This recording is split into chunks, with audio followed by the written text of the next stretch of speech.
Back in Israel, America's top diplomat touched down on Wednesday evening, just as another group of captives was released by Hamas, and 30 Palestinian prisoners were being freed from Israeli jails. The Secretary of State came with a clear message. The U.S. would like to see the temporary ceasefire extended. And in a meeting with Israel's President Isaac Herzog, Antony Blinken called for the release of captives to continue.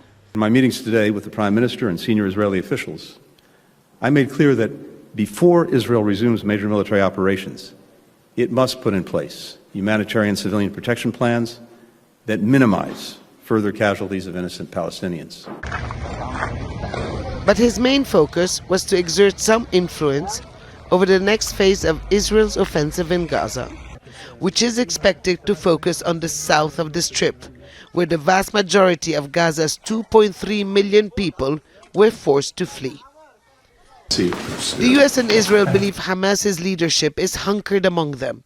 Washington is wary of the enormous cost this war has already had.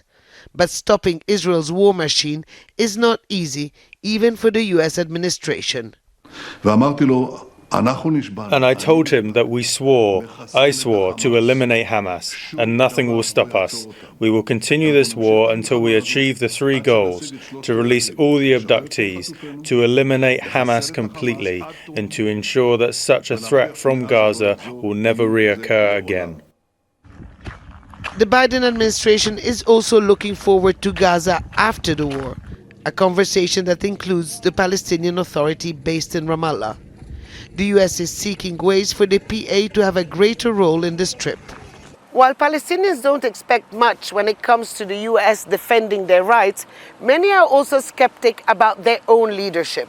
Some say it's weak, others its hands are tied, but everyone would agree that the real power resides in that building, which is the headquarters of the Israeli military occupation in the West Bank.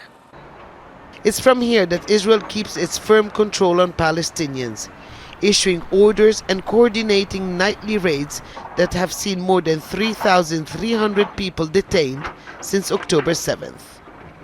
And President Mahmoud Abbas gave the Secretary of State a file with a list of alleged war crimes committed by the occupation forces in both the West Bank and Gaza. Blinken then returned to Tel Aviv for more meetings, a clear indication that the old days of US shuttle diplomacy in the region are back. Hoda Abdul Hamid, Al Jazeera, Ramallah. Make sure to subscribe to our channel to get the latest news from Al Jazeera.